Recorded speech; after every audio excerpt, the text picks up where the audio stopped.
Ladies and gentlemen, we are in the preseason for the holiday season, which is something that I just made up. But basically what I mean is, late August is usually when all eyes are looking towards the holiday season and specifically the fall. And in the video game industry, we are all eyes on this fall when so many amazing titles are releasing basically in a month span. However, the single biggest game that's releasing this fall for once actually belongs to Microsoft. Starfield is the literal biggest game Microsoft has ever released, and it's the biggest game I've ever been aware of.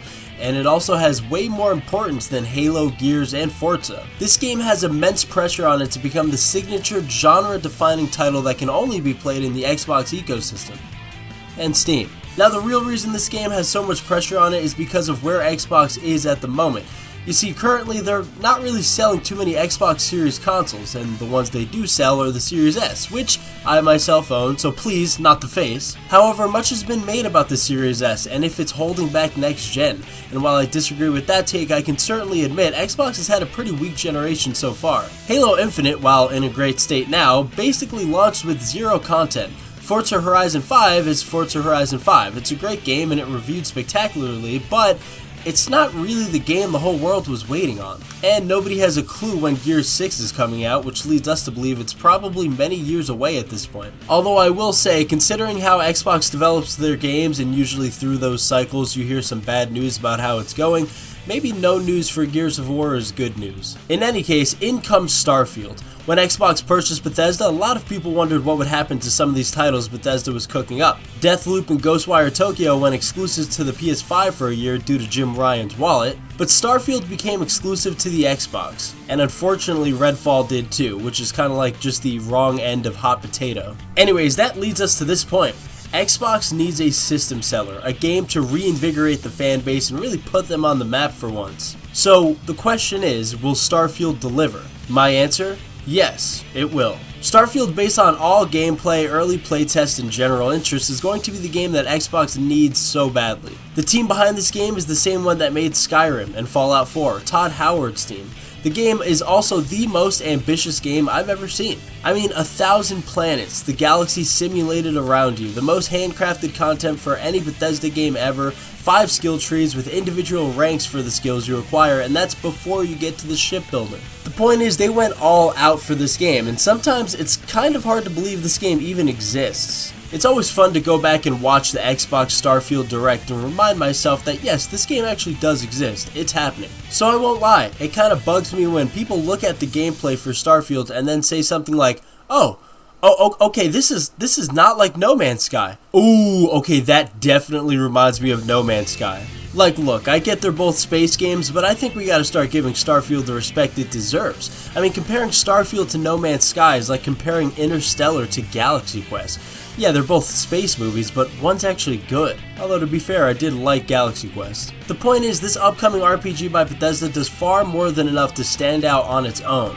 Now, I will say, Starfield does have an uphill battle because of the way Xbox is covered in the media. I always love scrolling through my timeline on Twitter and seeing people freak out over the most ridiculous things for Starfield, or even Xbox for that matter. Oh my god, Starfield won't be playable at Gamescom? That's a major red flag. Dude, did you hear Starfield hasn't gone gold yet? This is a scandal, I swear. Why is Microsoft not marketing Starfield? Are they ashamed? Are they hiding this game from us? I mean, even just a day ago, we saw some goofball former developer complaining about the menu screen of Starfield. Like the actual menu screen. Do you realize how shallow of a person you have to be to throw rocks at a menu screen? The whole purpose of it is to get you into the game. You're not going to spend more than 3 minutes there. But it just all speaks to the point where people are just so obsessed to find anything negative about the game and make it seem like it's doomsday. Which, to be honest, is kind of hilarious because I never see this happen with either Sony or Nintendo's games before release. Don't get me wrong, some people had issues with Horizon Forbidden West and GT7, and don't even get me started on Scarlet and Violet, although I love Scarlet. But those critiques of the game were in much better faith and came after the release when people actually got to play them. Oh, and Pokemon still sold 22 million copies, and Horizon Forbidden West I'm sure sold at least as much as the first one. My point is, Xbox games, and more specifically Starfield, just seem to have a crowd of people chomping at the bit to slander this game. There was also the 30 FPS thing, which all I can say is I don't really have an issue with it. First of all, I'm on a PC, so I can always play at 60 FPS or higher, so suck it losers. I'm just kidding. But even if I was only on console, this game is seriously massive. They are realistically simulating the galaxy around you and keeping track of everything you do, including the sandwiches that can be collected and left somewhere and remain there forever. You combine that with FPS gameplay, multiple galaxy systems, fast travel, spaceship combat, looting, you can start to get a good picture of why a smooth 30 FPS might be better than a choppy 60, if they could even hit that on console. There were even rival developers defending 30 FPS as a choice, which is kind of refreshing.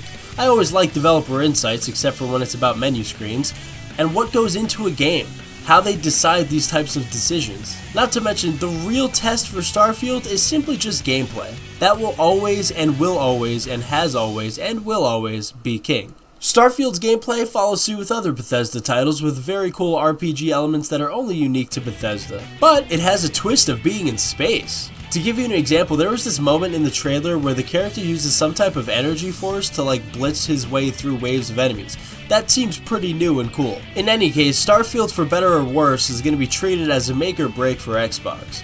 2023 for the platform hasn't been too bad. There were some really cool additions into Game Pass like Hi-Fi Rush. Redfall did happen, so I can't pretend that didn't happen. It was pretty bad, but they also had the Activision Blizzard thing, which if you're an Xbox fan is pretty cool because one of the first signs of the Activision Blizzard case happening is the way that they handled the old Call of Duties. They fixed all the servers on the old Call of Duties and boom, they sold a bunch more consoles. Not to mention they have some pretty cool first party titles like Avowed, Clockwork Revolution, Fable, Gear 6 whenever that happens, and even more. And Halo Infinite is making the comeback. I mean, Shroud and Summit 1G were playing for 11 hours yesterday, and the player count is hitting an all-time high after the disastrous launch. So yeah, it is going to be treated as a make or break, but I still think Xbox is fine, even if Starfield somehow does miss the mark, which, again, I don't think it will. But I could see the headlines now.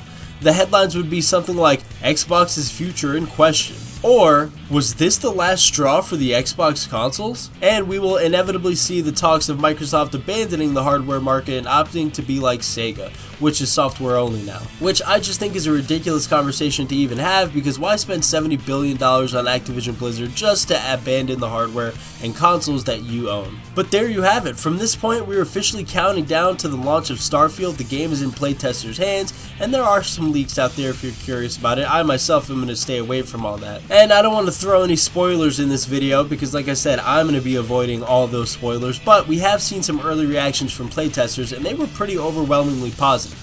Now, that does break the NDA agreements, but that's their problem, not mine. I myself also purchased the deluxe edition, so I'm going to be ready August 31st when the game is officially out for early access, and I downloaded it on my console plus PC just so I can swap between the two and see which one's better. So what do you guys think? Can Starfield be the Xbox game that brings the brand back into prestige? Will it be capable of winning Game of the Year this year in a crowded year? Let me know in the comment section down below, and thanks for stopping by. I hope to see you guys in the next one, but until then, peace.